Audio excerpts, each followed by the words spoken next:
asbahna wa bika amsayna wa bika nahya wa ilaina nuzul.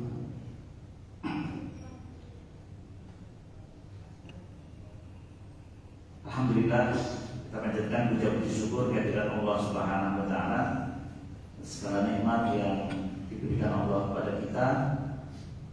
Di samping nikmat iman dan Islam sebagai puncak kenikmatan dari Allah kepada hambanya, maka kita juga wajib bersyukur atas nikmat sehat.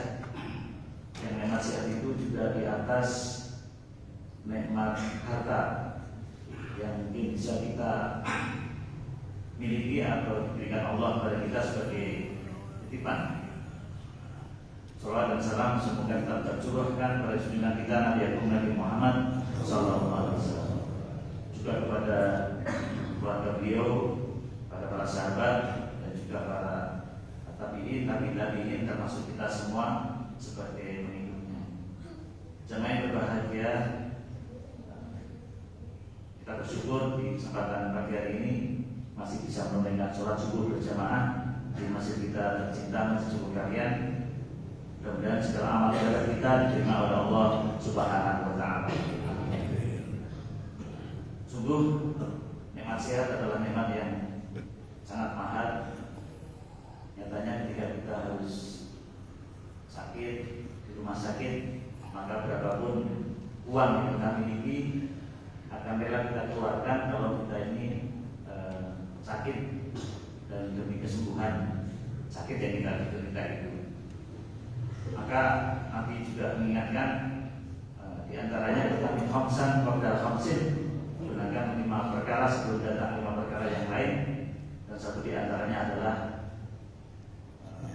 sehatmu sebelum sakitmu atau sahamika qabla sahamika. Nabi juga mengingatkan nikmatan makhlun fi makasir minan nas nasihati wal fard. 2 nikmat yang kebanyakan manusia merupakan, yaitu yang pertama sehat dan yang kedua adalah sempat atau waktu longgar. Jangan berbahagia, seiring dengan bertambahnya umur bagi kita yang mungkin sudah berusia di atas 50 tahun, kondisinya berbeda dengan yang di bawahnya, apalagi yang masih remaja. Masih remaja itu kalau salaman, assalamualaikum, dan dia gimana sehat? Kayaknya sehat itu basa-basi saja, karena memang tidak pernah sakit.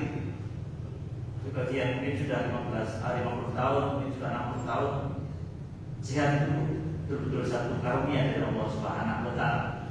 Apalagi yang sudah beberapa kali masuk rumah sakit harus opname, operasi dan sebagainya, itu sehat itu satu yang luar biasa karunia dari Allah Subhanahu wa taala.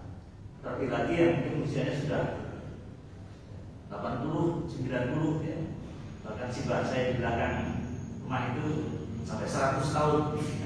Itu betul-betul satu karunia yang luar biasa. Apalagi di antara saudara kita, teman kita ada yang mungkin sakit-sakitan. Sakit itu berarti sehatnya dengan sakitnya itu lebih sering sakitnya.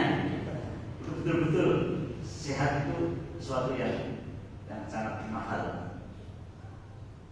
Mungkin seperti kendaraan yang tiap hari kita pakai, mobil atau motor, kalau di dalam jarak yang jauh itu juga banyak onderdil yang sudah mulai aus, yang rusak.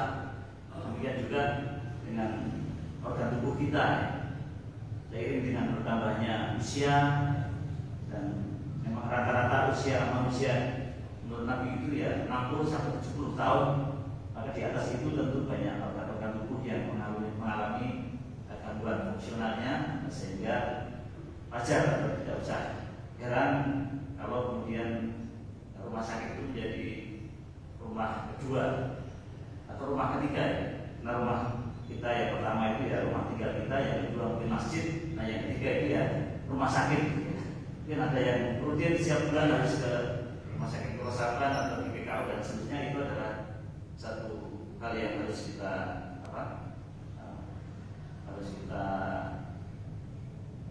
sadari, itu adalah satu kenyataan. Jangan berbahagia, kesempatan ini kami sampaikan tentang hikmah di saat kita ini diuji oleh Allah dengan yang namanya sakit. Yang pertama, hikmah saja begini. Satu, sakit itu apapun jenisnya, baik itu karena penyakit atau karena kecelakaan, misalnya tabrakan dan lain-lain, maka mengingatkan kita sakit itu bahwa hidup itu memang sementara di dunia ini. Hidup di dunia ini tidak selamanya. Hidup ini sementara saja. Nyatanya bahwa kalau kita masuk rumah sakit, ada juga di antara sesama penderita kita, mungkin di samping kita kalau kita di bangsal atau di kamar yang lain, itu ada yang pulang dari rumah sakit itu dalam keadaan sehat, sembuh. Ya. Yang kedua mungkin pulang tapi belum sembuh, masih sakit. Tapi ada juga yang pulang, ya tapi sudah bertambah gelar, almarhum, jadi meninggal di rumah sakit. Jadi ini menyadarkan kita bahwa memang dunia ini kita hanya sementara. Maka kalau ada orang meninggal dan kita mengucap innalillahi wa inna ilaihi raji'un, kita ingat pada kullu nafsin dha'iqatul maut, bahwa semuanya yang bernyawa itu pasti akan mengalami mati. Nah, itu menyadarkan kita. Bahkan pernah kita temui ada tetangga kita, teman kita, bahkan saudara kita yang beberapa waktu bercanda dengan kita, bercengkrama dengan kita, tiba-tiba kemudian meninggal. Dokter bilang kemudian, wah ini kena serangan jantung. Belum lama masih di bulan Syawal ini ada pemain ketoprak di wilayah Cilok, itu Cilok Orang Bantul. Baru main ketoprak, itu tiba-tiba jatuh tersungkur di atas panggung, dan penontonnya itu mengira bahwa dia itu bercanda, nggak percaya. Baru kemudian ketika pertunjukan selesai itu baru tahu bahwa dia betul-betul meninggal. Jadi memang meninggal memang ada yang dengan sakit lama, sakit sebentar, tapi ada juga yang mendadak meninggal setelah rahasia kematian. Memang berbagai. Kemudian yang kedua, sakit itu merupakan ujian, ya, ujian kesabaran bagi orang yang mengalaminya, terutama bagi orang yang beriman, maka dia adalah ujian keimanan bagi dirinya. Dalam satu hadis, Nabi menyatakan, sungguh menakjubkan perkara orang mukmin itu. Sesungguhnya semua urusannya merupakan kebaikannya, dan hal ini tidak terjadi kecuali bagi orang mukmin. Jika mendapatkan kegembiraan, maka dia bersyukur dan itu merupakan kebaikan baginya. Sedangkan jika ia mendapatkan kesusahan, termasuk di antara yang menderita sakit, maka ia bersabar, dan ini merupakan kebaikan pula bagi dirinya. Hadis riwayat Imam Muslim. Jadi sakit itu merupakan ujian kesabaran bagi diri. Saya ingat ketika almarhum Haji Muhammad Jazir ASP ketika sakit, dia pernah bilang ke saya itu, kalau kita sakit itu hadapilah dengan 3 hal. Yang pertama ikhlas, yang kedua ridho, dan yang ketiga adalah sabar. Dan ternyata itu saya temukan juga di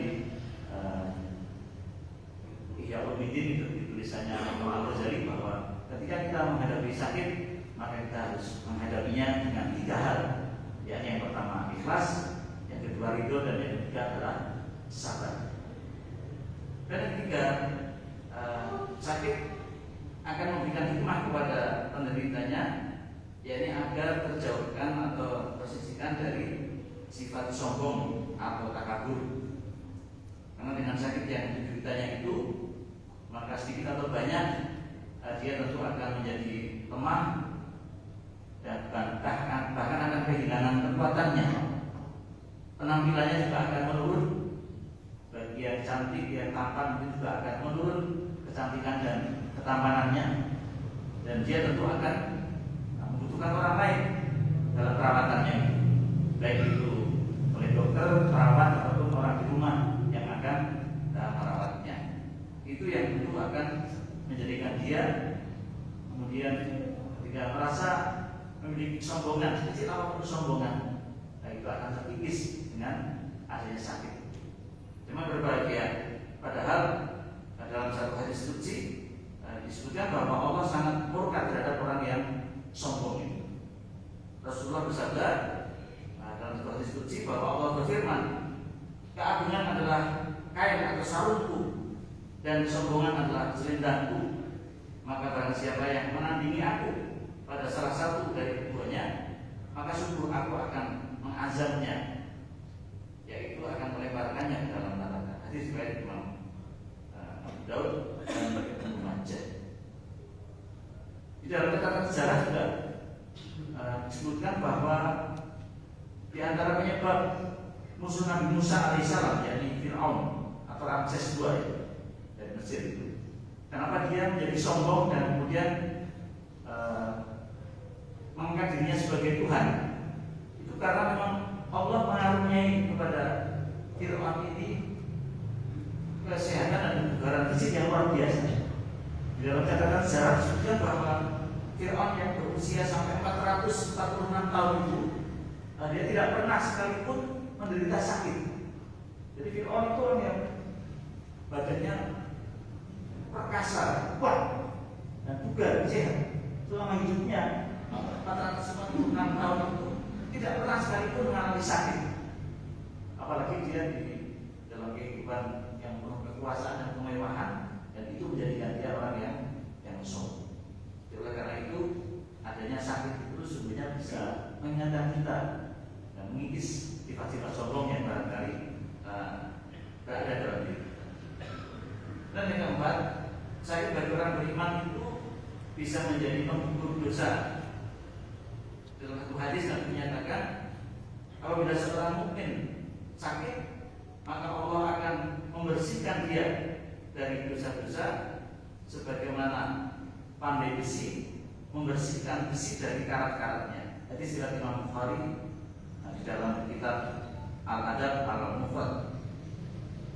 Nabi juga menyatakan di hadis yang lain, tidaklah seorang muslim ditimpa musibah baik berupa rasa lelah, rasa letih, rasa khawatir, rasa sedih, rasa gangguan ataupun gelisah, sampai pun duri yang melukainya, melainkan Allah akan mengampuni dosa-dosanya. Hadis riwayat Imam Bukhari dan Muslim. Jemaah yang berbahagia, yang terakhir, dengan sakit itu maka seseorang akan lebih banyak mengingat kepada Allah, banyak berdoa kepada kesembuhan, dan juga banyak mengampun kepada Allah.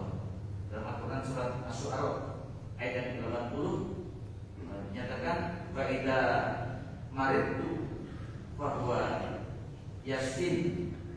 Apabila aku sakit, maka dialah Allah yang menyembuhkan. Itu artinya bahwa kalau kita sakit, maka sesungguhnya yang menyembuhkan itu bukan perawat, bukan dokter, bukan mantri, tapi Allah Subhanahu wa Ta'ala. Sedangkan mereka hanya sebagai perantara. Karena yang berbahagia itulah 5 hal, dan ini juga masih bisa ditambah lagi tentang hikmah kita kalau kita menderita sakit, dan mudah-mudahan kita senantiasa dikarunia oleh Allah sehat walafiat sehingga kita bisa melaksanakan berbagai aktivitas termasuk kewajiban kita untuk beribadah kepada Allah Subhanahu wa Ta'ala. Demikian yang boleh kami sampaikan. Mohon maaf atas segala kekurangan.